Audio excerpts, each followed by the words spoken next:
Bienvenidos a Escuela Sabática Fácil, desde Nicaragua con Néstor Salguera y César Vargas. El Éxodo. Lección número 7 para el sábado 16 de agosto de 2025. El pan y el agua de vida.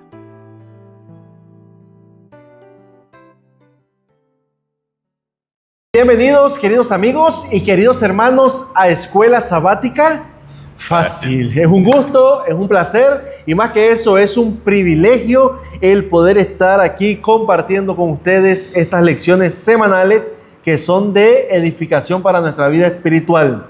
Como siempre, ¿verdad? Su servidor Néstor Salguera y su hermano en Cristo César Vargas. ¿Cómo ha estado, César? Pues bien Néstor, agradecido con el Señor por Amén. darnos la oportunidad de comentar otra lección. ¿Verdad? Así es, el Señor nos prepara para que podamos hacer de este escenario, ¿verdad?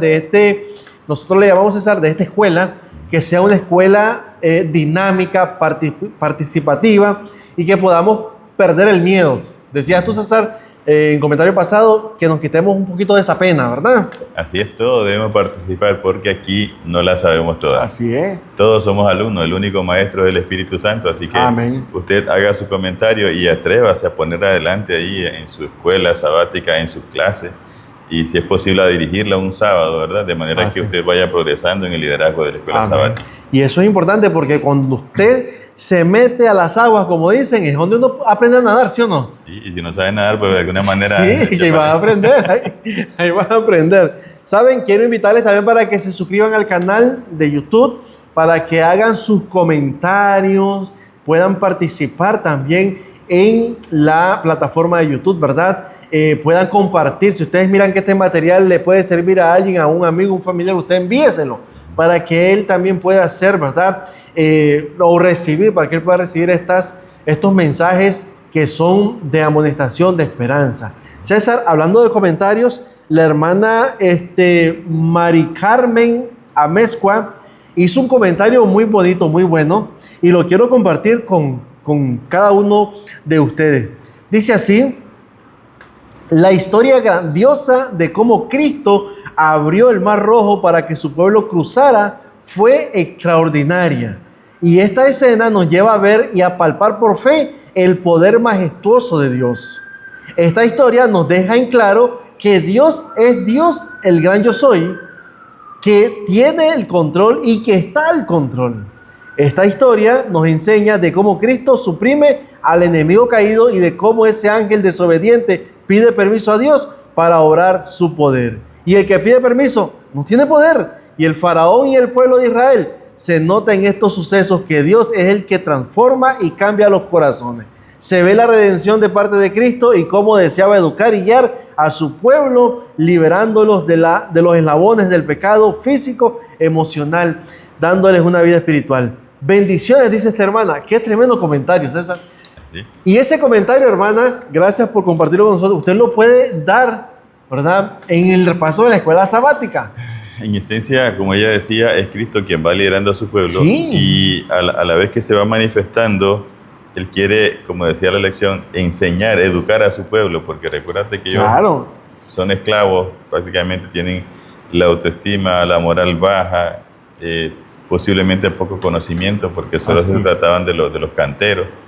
Y entonces Dios quiere elevarlo, no solamente como persona, como espiritualmente, sino también en manera académica. Pues, enseñándoles, ¿verdad? Y preparándolos para ser una nación independiente, como lo vamos a ver en la lección ahora. Es importante, así que les animo, así como esta hermana hizo su comentario, ustedes hagan lo suyo ahí, no tengan miedo, solo nadie les está viendo, ¿verdad? Pueden escribir sus ideas y nosotros las vamos a leer. ¡Qué maravilloso! Bueno, entonces vamos a orar para entrar a la lección número 7 para el sábado 16 de agosto de este año 2025 y tiene el título, César, El pan y el agua de vida. Vamos a orar. Querido Dios y Padre amado, te damos gracias, infinitamente gracias te damos por la bendición de la vida que nos has concedido, por ese milagro maravilloso.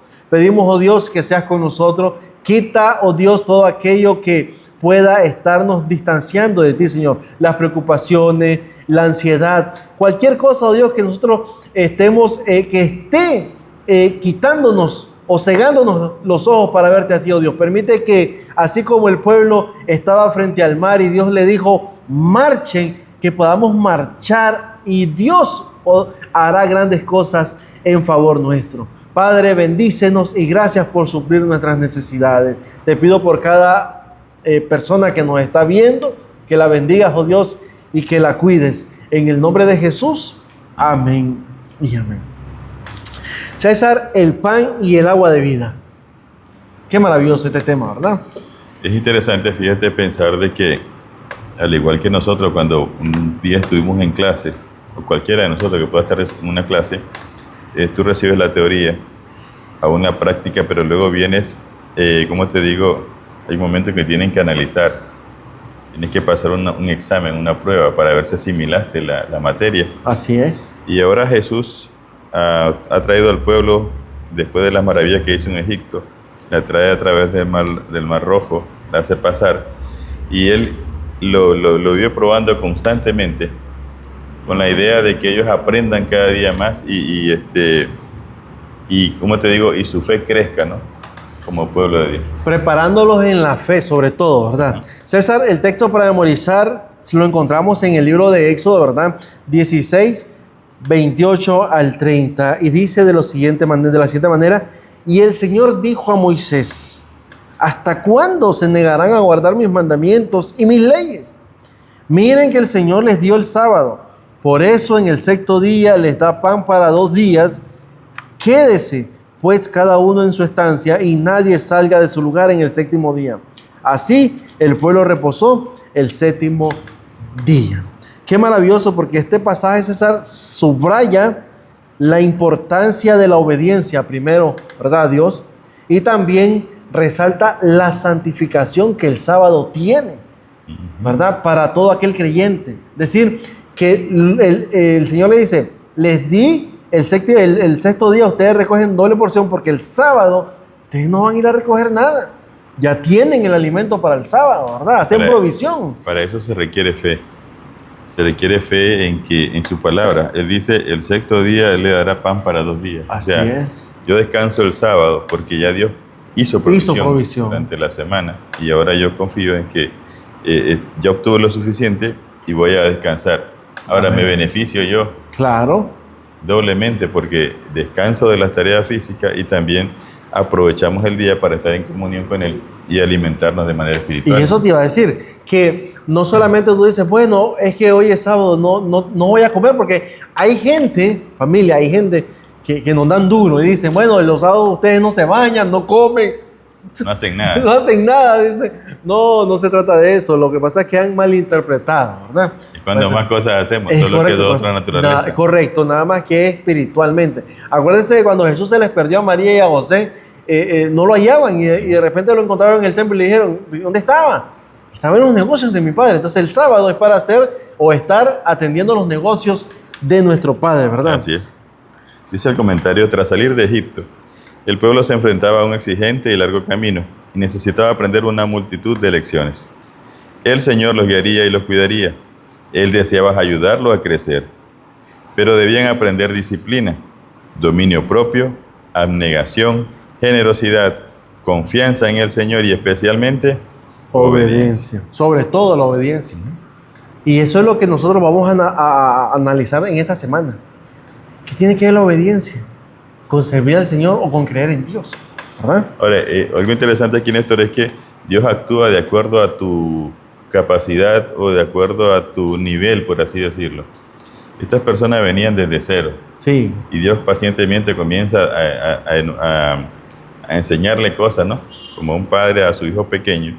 No lo puede tratar como un adulto, como alguien ya que conoce todo, sino que lo va llevando paso a paso, enseñándole. Y lo toma de una manera, y me gusta porque, o sea, de una manera con paciencia, ¿verdad? Los lleva. Moisés era un líder visible y el pueblo tenía que seguirlo y aceptar su liderazgo, ¿verdad? Si querían triunfar. Era crucial que permanecieran unidos, que cooperaran como comunidad y que se ayudaran mutuamente. Y eso, César, eso no ha dejado de ser, eso tiene que seguir dentro de la iglesia. Claro que sí, por eso ¿verdad? Tenemos que seguir nosotros como líderes, como miembros de la familia de Dios. Esas 3 cosas las necesitamos tener. Así es. Dice el comentario, había muchos obstáculos y desafíos por delante. Gran parte de su crecimiento espiritual dependía de cómo enfrentaran esos desafíos y respondieran a Moisés, especialmente cuando los retos fueran grandes.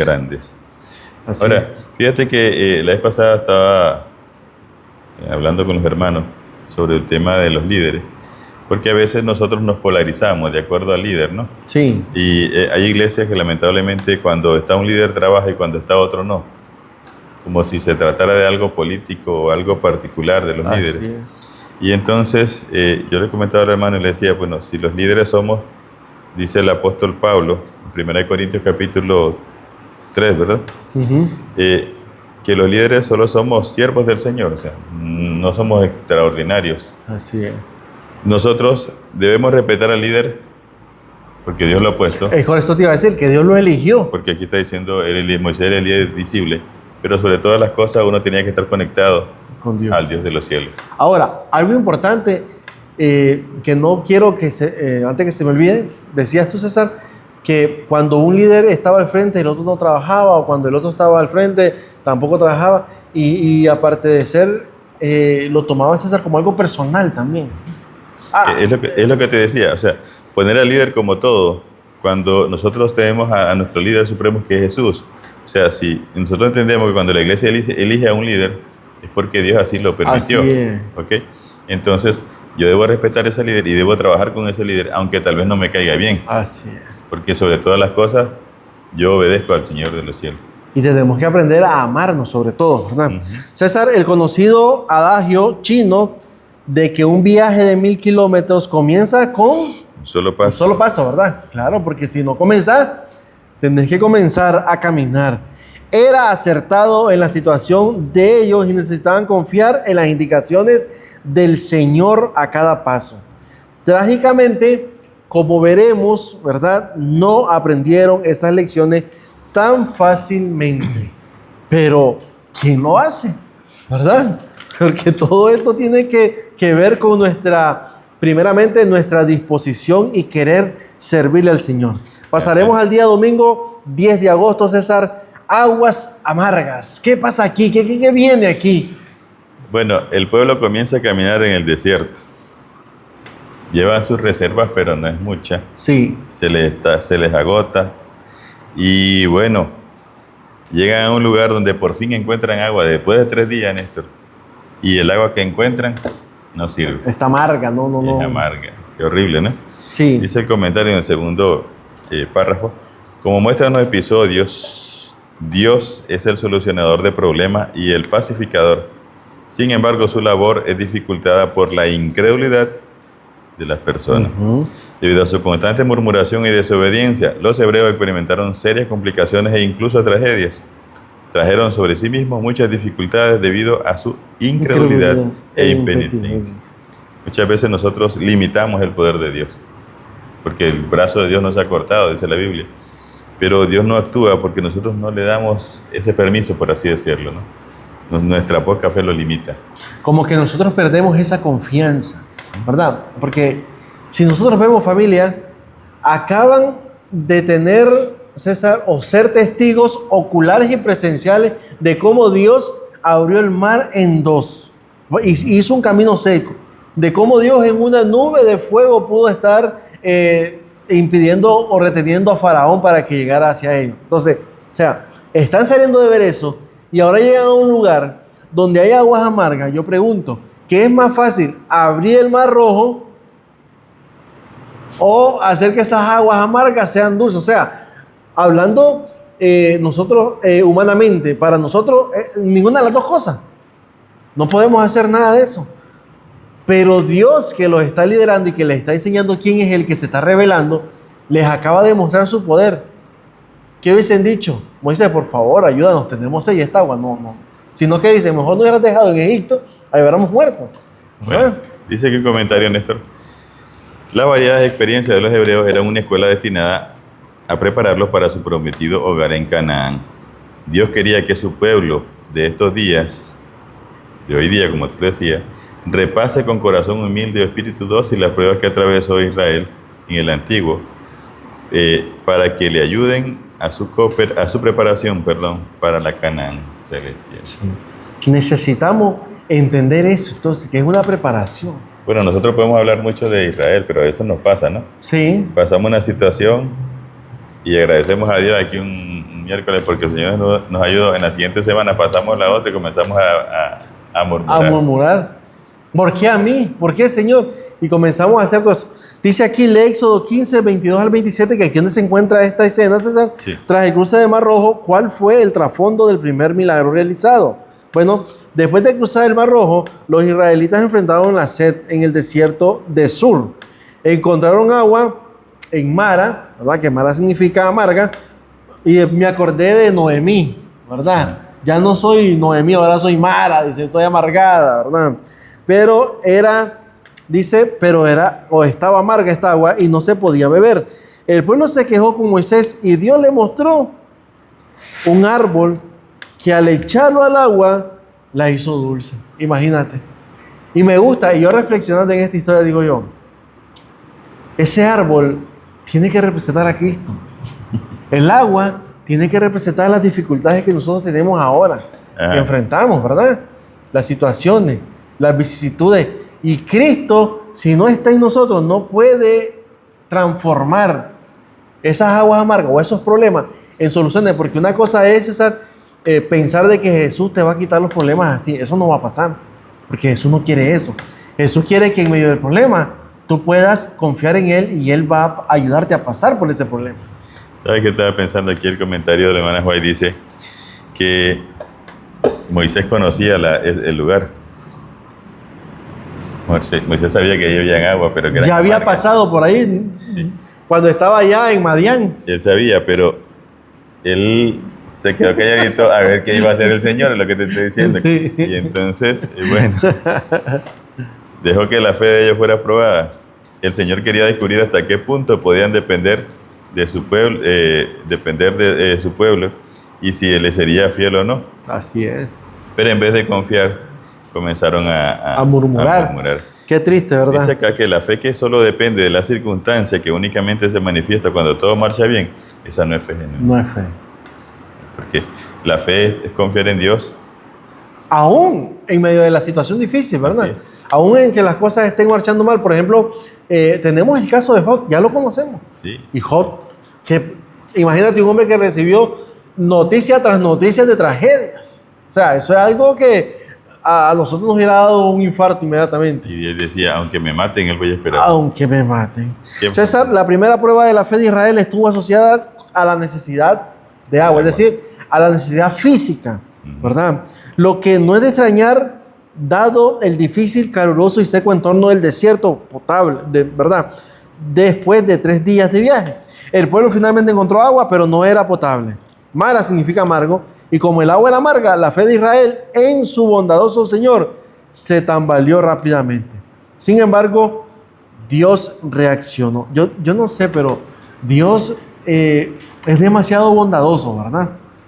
Porque a pesar de la incredulidad, número uno, eso es lo que ellos tenían. O sea, no estaban convencidos de que Dios era el que estaba ahí al frente de ellos. Ahora, dice el comentario que no fue la madera la que sanó el agua. O sea, el palo que echó Moisés al agua para que se convirtiera en dulce no tenía ningún poder. Sí. Sino que fue Dios quien hizo el agua que se tornara dulce. El pueblo tenía que aprender unas importantes lecciones. Número 1, la paciencia para esperar el momento oportuno del Señor. Y número 2, que Dios hace las cosas en cooperación con los seres humanos. Dios podría hacerlo así nomás. Como el predicar el Evangelio, Dios lo hubiera hecho de una sola vez. Pero nos permite a nosotros participar, porque de esa manera nosotros somos beneficiados. Sí. Me recordó, César, un episodio que pasó con el profeta Eliseo, ¿te acuerdas? Cuando estuvo con los hijos de los profetas alemán. Y entonces estaban cocinando un guisado y uno de ellos vino y le echó un pepino. Unos ayotes ahí, todo raro. Él le echó ahí la cuestión que eran venenosos. Sí. Y no se podían comer, que lo comía se moría. Y vino Eliseo y le echó harina. Le echó harina y ya se compuso. Igualito, digo, qué maravilloso, ¿verdad? Ahora, ¿cuál es el problema? El problema dice que el comentario, porque los hijos de Israel dieron muchas cosas sentadas y rápidamente se olvidaron de los grandes milagros que Dios había hecho por ellos. Así es. Milagros por los que tan apasionadamente le habían cantado las alabanzas, ¿te acuerdas? Sí. Éxodo capítulo 15, sí. ¿Quién como tú, Señor, decían entre los dioses? ¿Quién como tú, magnífico en santidad, terrible en prodigio, autor de maravillas? En Éxodo 15. Ahora, nos pasa a nosotros. Nosotros pensamos que Dios tiene el derecho o el deber de darnos todo. ¿Verdad? Que todo tiene que salirnos bien. Pero nos olvidamos de que Dios está peleando no solamente por nosotros, sino está peleando con el mismo enemigo. Así es. ¿Verdad? Tratando de arreglar todas las cosas a través del universo. Y que aún la comida que puedes tener en tu plato también le está costando al Señor. Así es. O sea, Dios pudiera proveerlo todo, pero si nos proveyera todo, fuéramos como el niño malcriado, que tú le das todo y nunca aprende nada. Es correcto. Y como sabe que se lo vas a dar, por eso te hace esos berrinches, ¿verdad? Y bueno, no sé si ustedes entienden esa palabra berrinche, pero son cuando comienzan a estar llorando, yo quiero esto, Ha pasado en mi trabajo, que quieren un chocolate, y hacen ese berrinche. Pero nosotros tenemos que entender, y me gusta César, porque la lección de este día es muy importante para nosotros. Aunque las aguas estén amargas, necesitamos confiar en Dios, depender de Dios y sobre todo obedecerlo, porque Dios le dijo a Moisés, ve, toma ese palo y échalo. Y si Moisés no hubiera ido a hacer eso, se mueren de sed ahí, ¿verdad? Pero la obediencia sobre todo, ante todo también, ¿verdad? Ahora, algo interesante aquí, y es el versículo 26. Dios le dice, si ustedes oyen atentamente la voz de Jehová y hacen lo recto delante de sus ojos y dan oído a sus mandamientos y guardan todos sus estatutos, entonces ninguna enfermedad de la que envié a los egipcios te la enviaré a ti, porque yo soy Jehová, tu sanador. Exactamente. ¿Verdad? O sea, las cosas no van a ser... Porque porque como tú decías, es que Él es Dios y tiene que hacerlas. No. Tenemos que participar para que Dios pueda obrar en nuestras vidas. Como leíamos ahí, Dios quiere que nosotros aprendamos a trabajar con Él. ¿Cuál es nuestra función? Creer en Él, depender de Él, confiar en Él y estar sirviéndole a Él. Así mismo es, porque de esa manera Dios trata de moldear nuestro carácter a su imagen, de manera que podamos moldearnos, valga la redundancia, y esa es la, ¿cómo te digo? Por así decirlo, el pasaporte, ¿no? Recuérdate que los 144,000 de Apocalipsis 7 tienen el nombre de Dios en su frente, que es lo que hablamos la vez pasada, que es el carácter de Dios. Amén. Entonces, Dios no puede darnos todo porque también quiere enseñarnos y ese es el propósito de la lección. Amén. Así es. Pasaremos entonces al día lunes 11 de agosto, César, codornices y maná. Ahora ya pasaron la necesidad de la sed, ¿verdad? El agua es un elemento vital que necesitamos, pero ahora pasamos a lo que sería el tigre, como andamos, el hambre, ¿verdad? ¿Y qué encontramos aquí? Bueno, desgraciadamente existe un patrón repetitivo de rebelión en esta historia, de peregrinación. La gente olvidaba notoriamente que la poderosa mano de Dios les había ayudado en el pasado y que Él había provisto soluciones para sus dificultades. Dejaron que sus problemas presentes, ¿qué pasa? Los cegaran, ¿verdad? Respecto de su meta final y del futuro maravilloso prometido por Dios. Ese es un problema común incluso entre el pueblo del Dios actualmente, o sea, ahorita. Ayer el Señor nos libró de algo, ya hoy nos olvidamos, ¿verdad?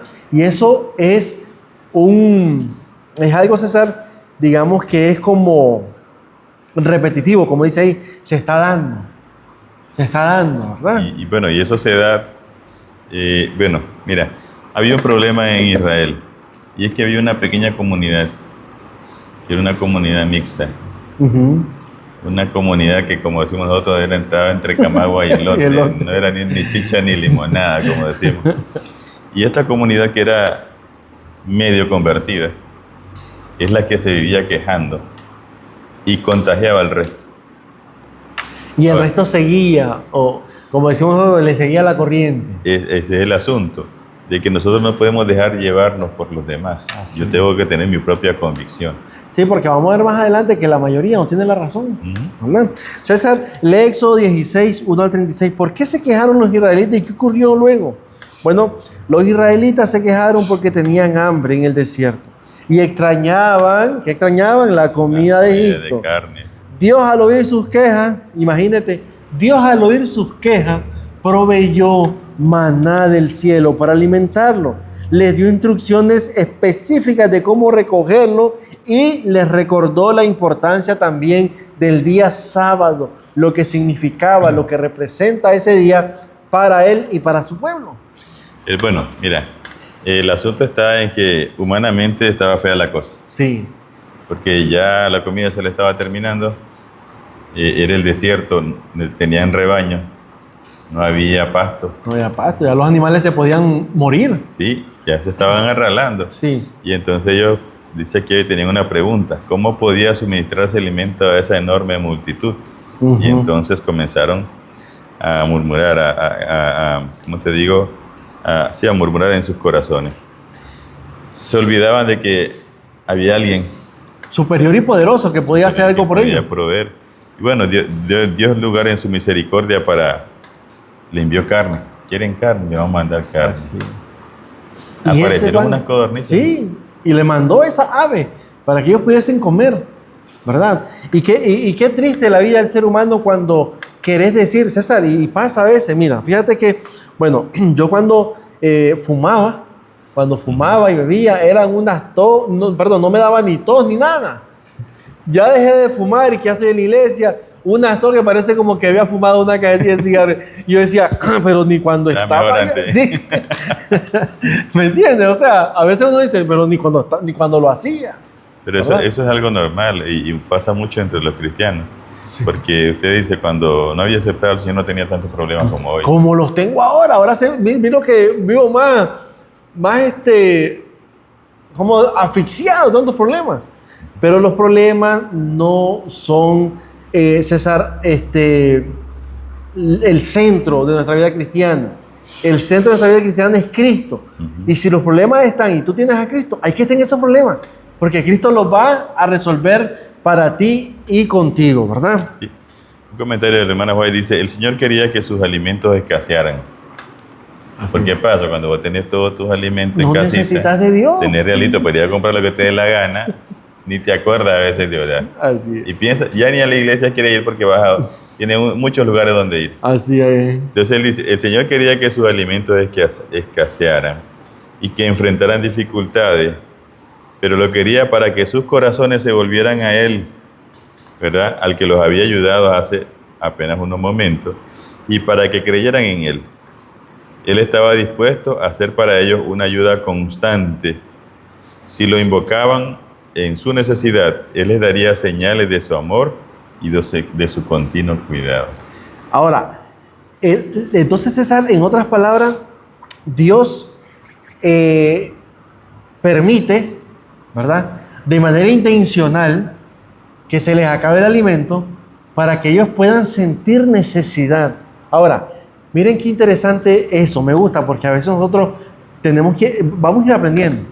Si Dios permite, César, que se escasee la comida en tu casa, no es para que el Señor no lo permite para que tú te mueras de hambre, ni para que estés renegando, sino para que tú puedas confiar en ese Dios que está sirviéndole y Él te va a decir, eso quería escuchar, eso quería saber, aquí está, ¿verdad? Como en unas ocasiones cuando Dios por lo menos llegó Elías donde aquella viuda en Sarepta y le proveyó el aceite y la harina, no le faltó, ¿verdad? Ahora imagínate que tú tienes un hijo.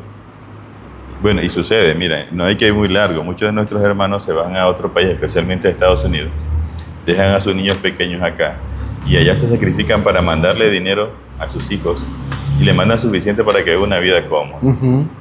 Pero ¿qué pasa? Este hijo tiende a ser malagradecido, tiende a ser un niño exigente, ¿verdad? Y él cree que su papá le debe proveer porque solo es su papá, o su mamá, no quien sea el proveedor. Pero como persona, este muchacho es vacío. Así es. Muchacho egoísta, porque solo para él quiere todo. Y entonces Dios quiere algo más. Dios pudiera así mandarnos todo el dinero y todo lo que necesitamos, pero Dios quiere que no solamente crezca de manera económica, sino también como persona. Ahora, que sintas, César, que no te sintas de una manera que te lo mereces todo, sino que sintas que lo que tú estás haciendo, en el caso que tocaste en el caso de los hijos, imagínate un hijo que esté recibiendo dinero de su padre, ¿verdad? Que le estén enviando. Pero este hijo comienza a agradecer, pero aparte de eso comienza a usar, digamos, de manera correcta lo que recibe. Porque hay hijos que dicen, de todas maneras mi papá me va a mandar, en la otra quincena me manda, ¿verdad? Y lo malgasta. Sí, lo malgasta. Entonces, Dios quiere que nosotros podamos tener todo, pero no, Tomás, no, sino que tú veas que es algo que tú te estás esforzando. Recordad que Dios dijo, esfuérzate y sé valiente. Ya, el esfuerzo sobre todo, ¿verdad? Esto me recuerda cuando Jesús multiplicó los 5.000 personas, el pan para 5.000 personas, y Jesús le dijo, bueno, recojan lo que sobró. Cualquiera de hecho, pero si tenemos a Dios que nos puede dar, dejarlo. Es correcto. Dice, no, el desperdicio no es parte. Y fueron 12 cestas las que sobraron, ¿verdad? Qué maravilloso. César, bueno, en la parte de abajo dice, el maná era un alimento celestial que Dios, ¿verdad?, suministró a los israelitas durante los 40 años en el desierto. Les enseñó mediante ese don que Él es el creador y proveedor de todo. Además, Dios usó la provisión sobrenatural del maná para mostrarles cómo guardar, ¿qué cosa? El sábado, el séptimo día semanal. Cada semana ocurrían 4 milagros. Número 1, César. Sí, yo proveía una ración diaria de maná durante 5 días. Número 2. Los viernes recibían una doble porción de maná, pues no les sería provisto el sábado. Amén. Número 3. La ración extra del viernes reservada para el sábado no se echaba a perder. Y número 4. No caía maná el sábado. Dios realizaba constantemente estos milagros para que el pueblo recordara el sábado y celebrara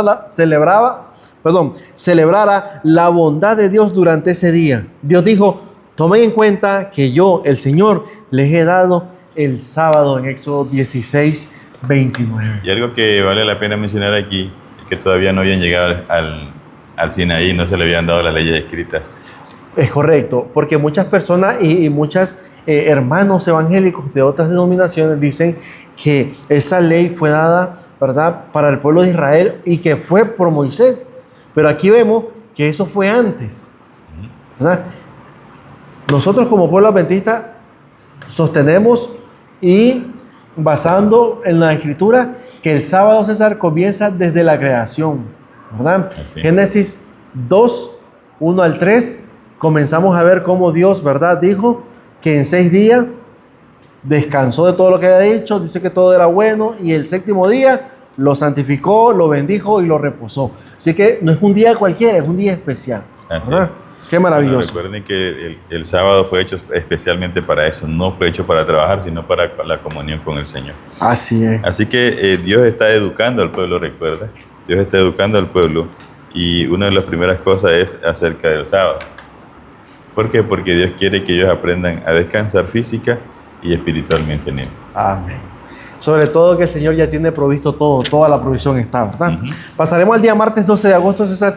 Agua de la roca. ¿Cómo es esto? ¿Cómo una roca puede brotar o cómo de una roca puede brotar agua? Ese es otro milagro. En el desierto se necesita mucha agua.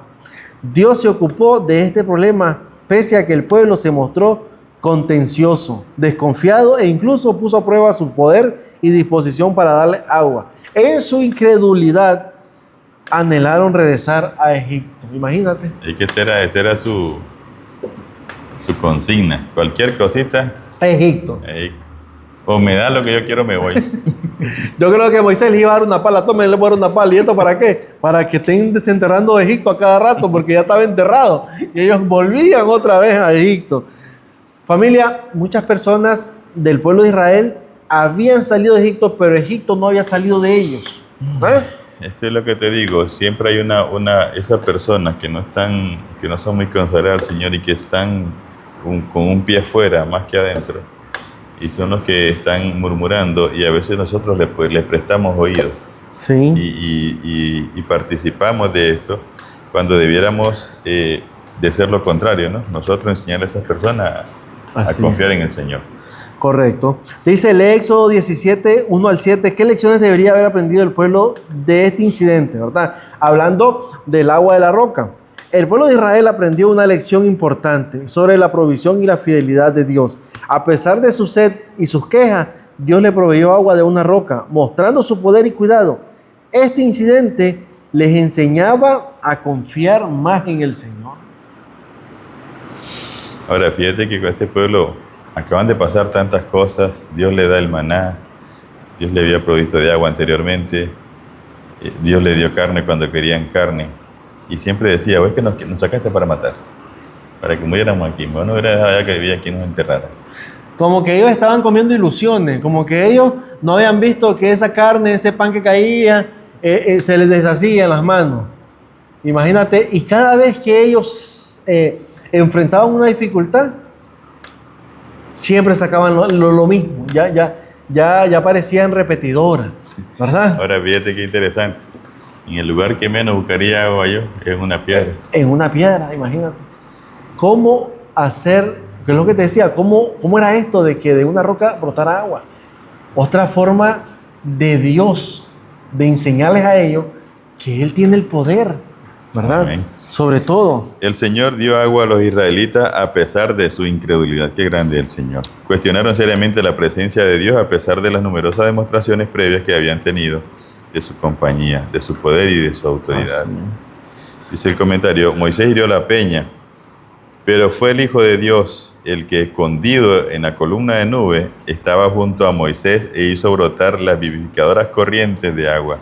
Amén. No solo Moisés y los ancianos, sino también toda la multitud que estaba en pie a lo lejos presenciaron la gloria del Señor.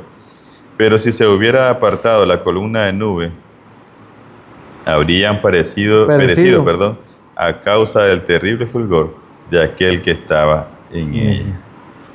Esto lo encontramos en el Patriarcas y Profetas, página 270. Es decir, que el personaje principal es Cristo. Es Cristo. Si la nube no hubiese estado allí, no sale nada, ni que la golpee 20 veces, no sale nada de agua. Si la nube no hubiera estado ahí, todos hubiéramos quedado tendidos.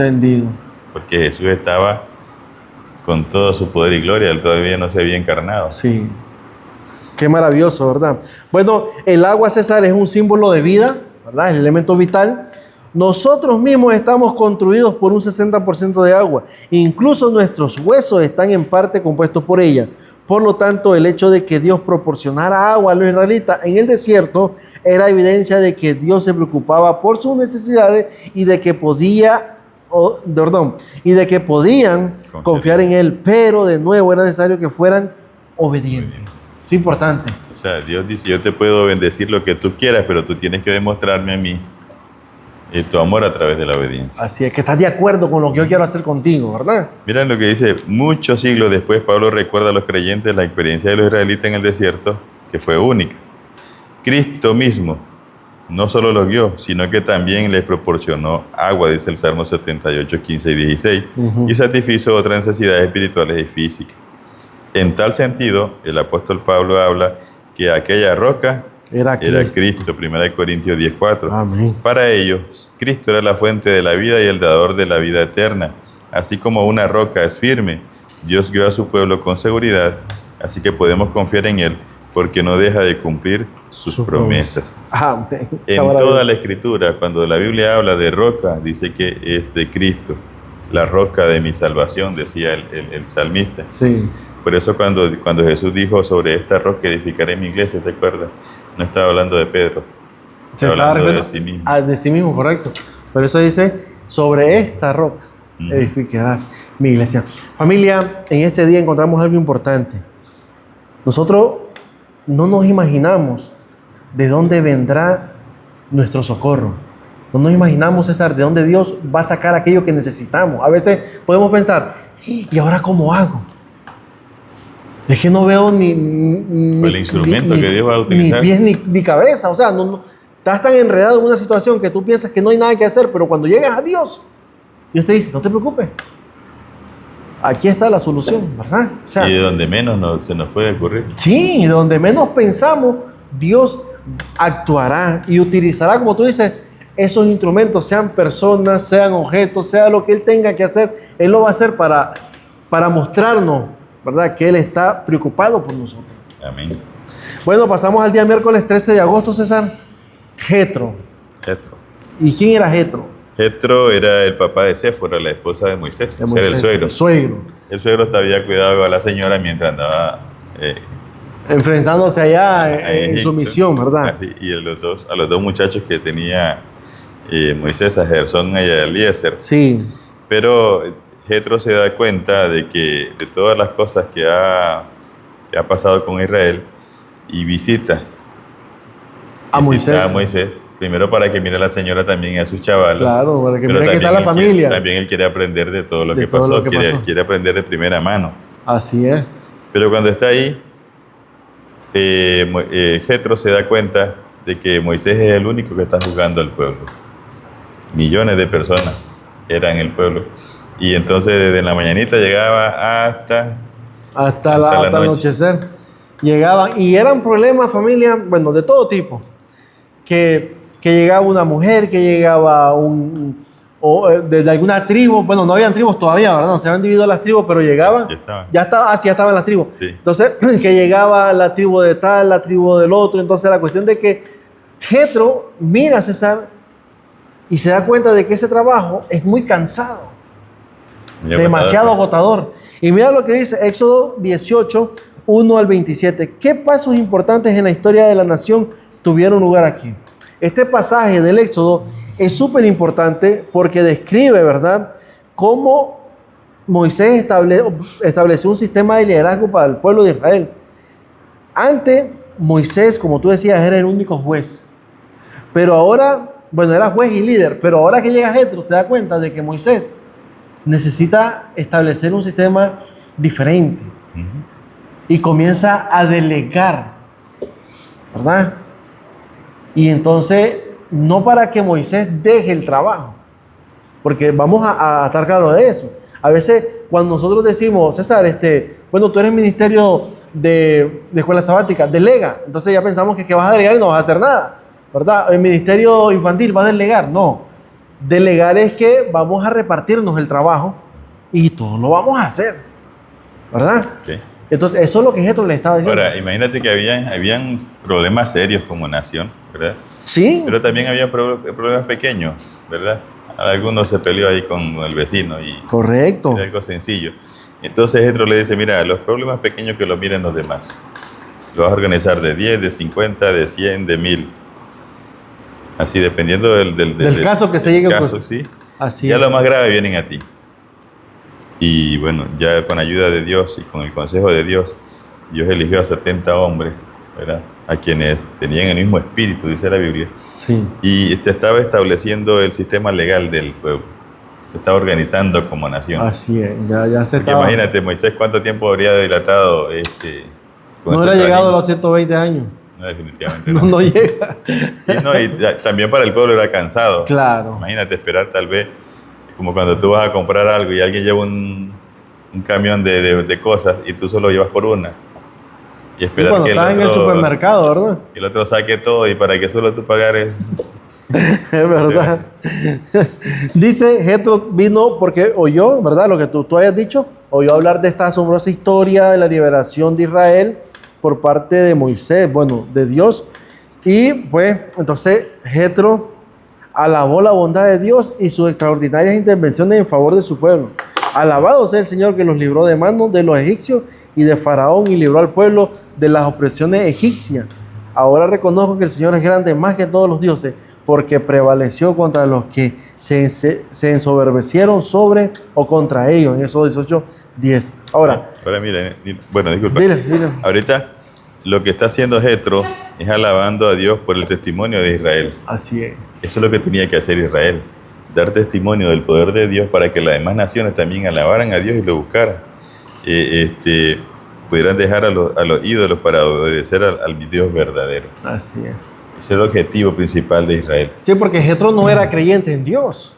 Jetro era creyente en Dios, pero no tenía Era madianita. Madianita, correcto, eran primos, ¿no? Tenían algún vínculo, pero no era tan, digamos, como ahora. Mira, porque él dice, me gusta porque él dice, es grande más que todos los dioses. O sea, reconoce que habían otros dioses, pero él dice, claro, este es grande, todos los dioses, ¿verdad?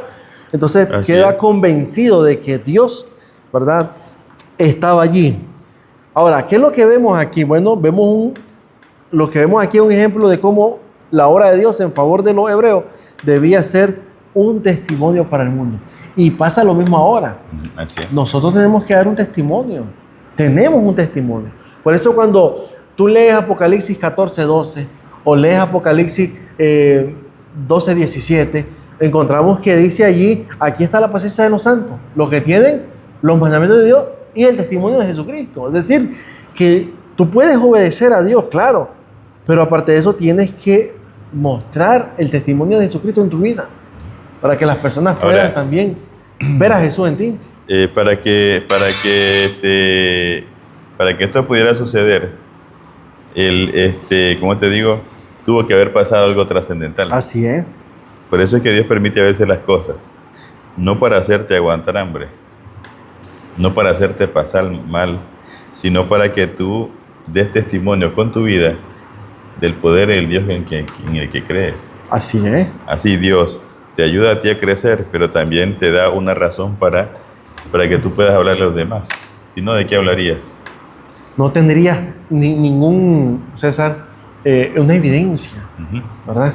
Ahora, otro punto que hay que destacar aquí, Néstor, es que Moisés era un gran líder, un hombre muy sabio, un hombre muy capaz, pero aceptó el consejo del suegro.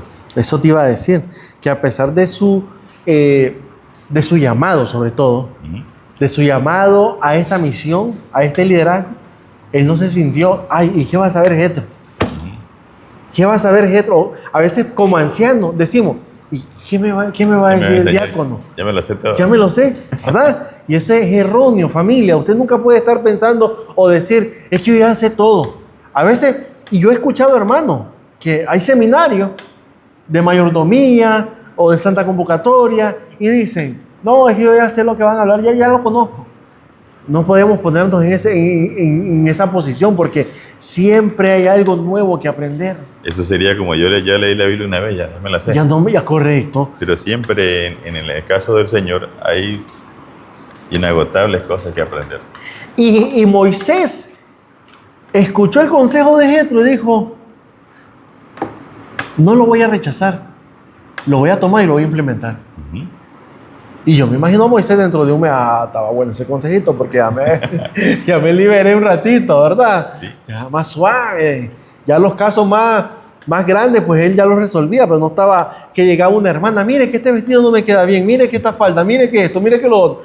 No. Vaya con el Ministerio de la Mujer, le dice. Sí, allá está el Ministerio de la Mujer, vaya ahí hable con ella. Entonces, tenemos que aprender eso, ¿verdad? Que Moisés aceptó eso. Bueno, pasamos entonces a la parte, César, del día jueves 14 de agosto, el pan y el agua de vida.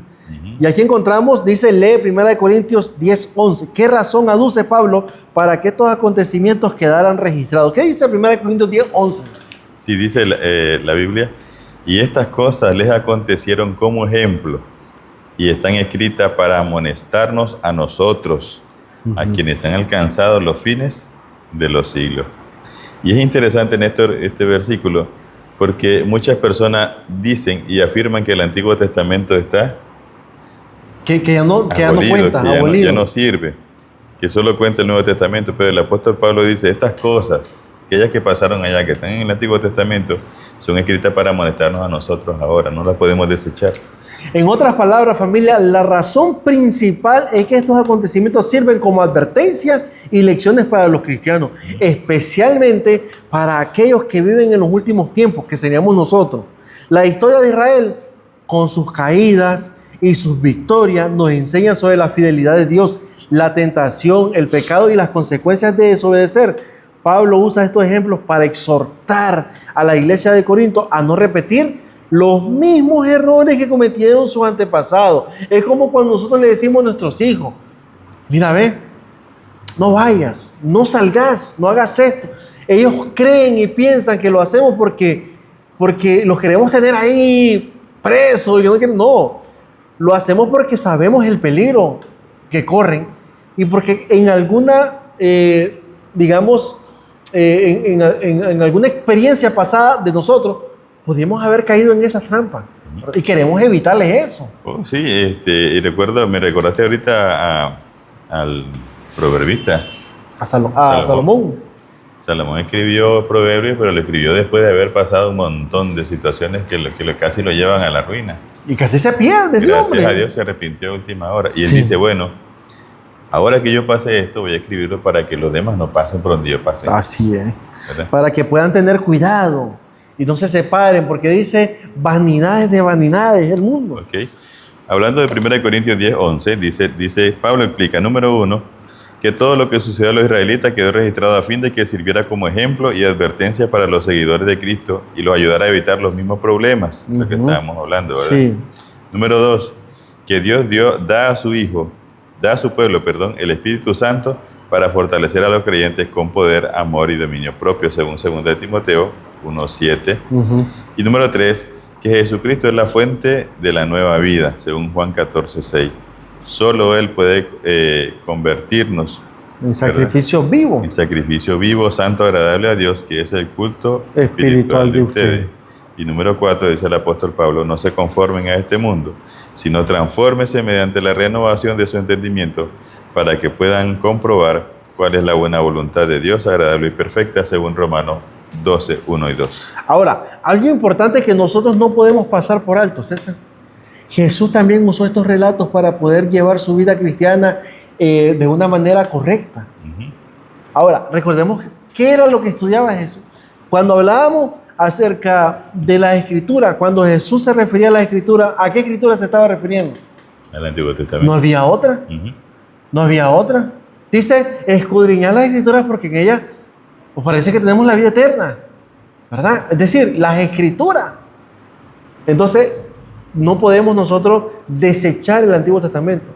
Y ya lo hemos visto en otras lecciones pasadas, cómo el Antiguo Testamento tiene que ser fundamental, principal, relevante en la vida del ser humano, en la vida cristiana. Así es. Bueno, dice lee Juan 4, del 7 al 15, y 6, del 31 al 51, qué verdad nos revelan aquí a los cristianos. En Juan 4:14 dice que Él es el agua que yo le daré, será en Él una fuente de agua, ¿verdad? Que brote para vida eterna. Y Juan 35, 48 y 51, Él dijo 3 veces, yo soy el pan de vida. Yo soy el pan de vida. Y eso, cuando habla de pan, significa entonces, César, que Él es el que nos va a alimentar, a sustentar, a mantenernos. Me gusta lo que dice porque aquí en San Juan, ahí si tú leíste, dice al 51, dice porque mi cuerpo es verdadera comida y mi sangre es verdadera bebida. Entonces, si nosotros nos alimentamos, ahora, no es que vamos a comernos a Cristo físicamente, claro, sino que nos alimentemos del conocimiento, de conocerlo, y eso nos va a mantener como número 1, santificados, porque estamos conociendo a ese Dios Todopoderoso. Número 2, nos vamos a mantener llenos del Espíritu Santo, porque esa es la única forma de que podamos tener al Espíritu Santo en nuestra vida con una relación continua con el Señor.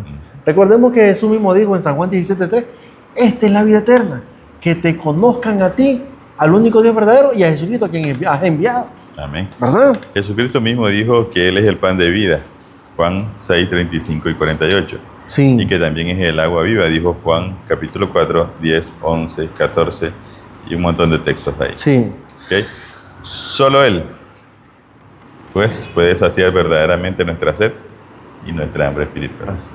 Y me gusta porque el título dice el pan y el agua. Es decir, si solo fuera el pan, a ver, yo les pregunto, ¿usted va a comer solo pan? El pan te da sed. Tú puedes comerte un bollo de pan, ¿verdad? Pero necesitas un vasito de agua, o a veces hacemos un vasito de fresco y te comes el pan. Ahora, pero también no puedes beber solo agua, porque tener sed es diferente a tener hambre. Así es. Entonces tenemos que tener las dos cosas. Él te da el pan y Él te da el agua. Ahora, lo interesante aquí es que el pan que está hablando aquí no es el pan que compramos ahora. Es correcto, no es el pan que lo hacen en la panadería normal. Que él era pan integral con todos los nutrientes saludables. Que el pueblo de Israel tuvo ese privilegio de poder comer el pan vivo.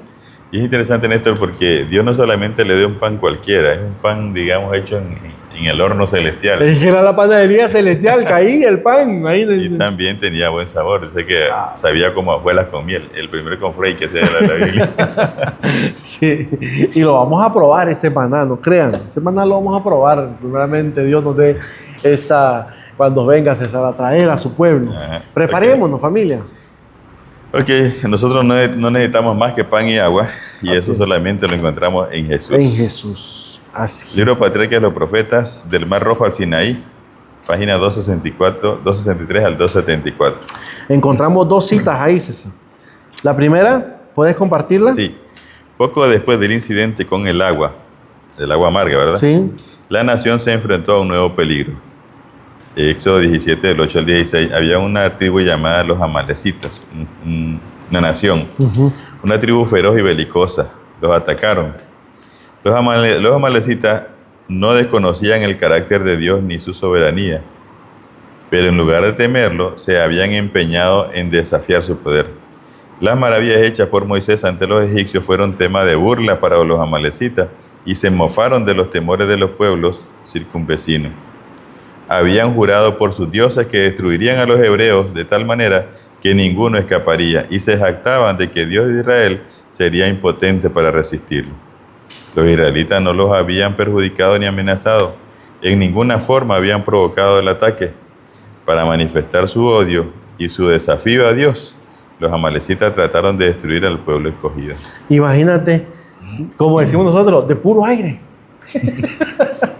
¿Verdad? Solo para probar que Dios no era quien decía ser. Pero ya habían escuchado todo, ya se había corrido la noticia de lo que Dios había hecho en Egipto, pero ellos dicen, vamos a ver si es cierto. Pero cuéntame. Sí. Dice, durante mucho tiempo habían pecadores arrogantes y sus crímenes clamaban a Dios exigiendo venganza. Sin embargo, su misericordia todavía los llamaba al arrepentimiento. Pero cuando cayeron sobre las cansadas e indefensas filas de Israel, sellaron la suerte de su propia nación. Imagínate. Ya al final, Dios les da a Israel también la victoria sobre estas tribus. Sí. ¿Verdad? Y era un pueblo indefenso, César. No tenían preparación militar, no sabían nada de batalla. No tenían nada. No tenían conocimiento. Sí. ¿Verdad? Como te digo, la idea era rebelarse contra Dios y lo iban a demostrar a través de su pueblo. Ahora, esa oportunidad que Dios le da para que ataquen, porque Dios lo permitió, era también sellando a ellos como pueblo, como nación. Dios ya no iba a permitir más. Por eso fue cuando Dios manda al rey Esaú y le dice, tú vas a destruir a los amalecitas y no dejes a ninguno. Y no obedeció el hombre. Ni chiquito ni grande, sí. Porque ellos ya habían sellado como nación, ya habían llegado al colmo. Ya. Y a la misericordia de Dios no lo iba a cubrir. Ya no los cubría, ya. Qué triste, ¿verdad? Pero bueno, Dios quiere que todos alcancemos ese arrepentimiento, que todos procedamos. Por eso el apóstol Pedro dice que el Señor no está retardando su promesa, sino que Él quiere que todos procedamos y podamos arrepentirnos y aceptar la salvación que Él ha puesto y dispuesto para cada uno de nosotros.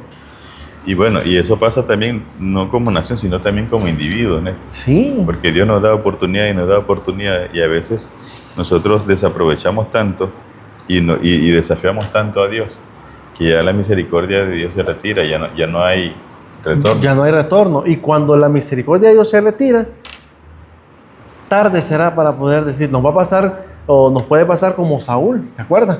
Cuando Saúl se apartó de la misericordia de Dios no lo alcanzó.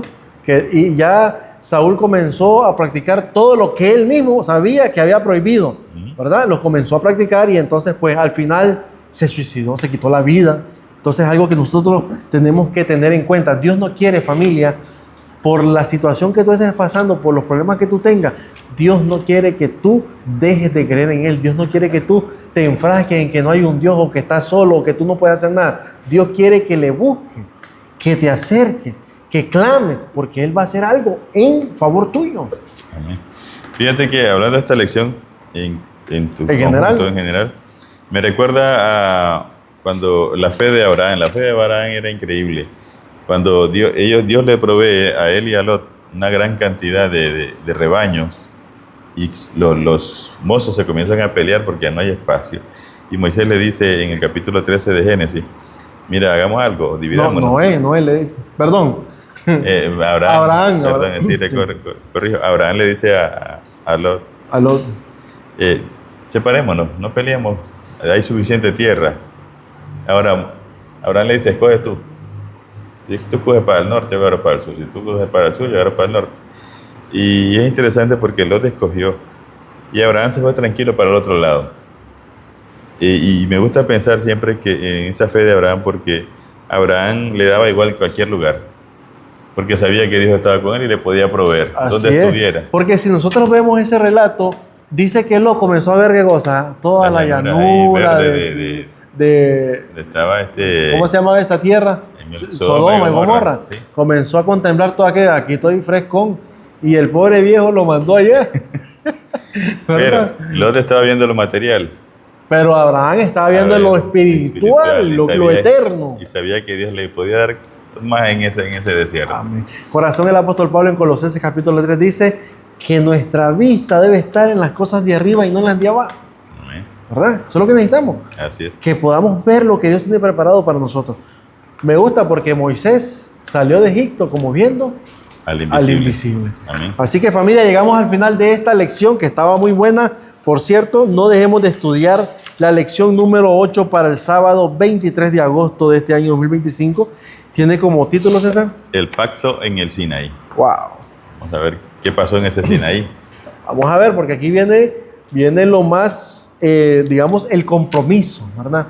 El compromiso no solamente del pueblo de Israel con Dios, sino el compromiso que nosotros como cristianos y creyentes hemos hecho con Dios. Así que, familia, vamos a finalizar con una oración. César, ¿puedes orar? Oremos.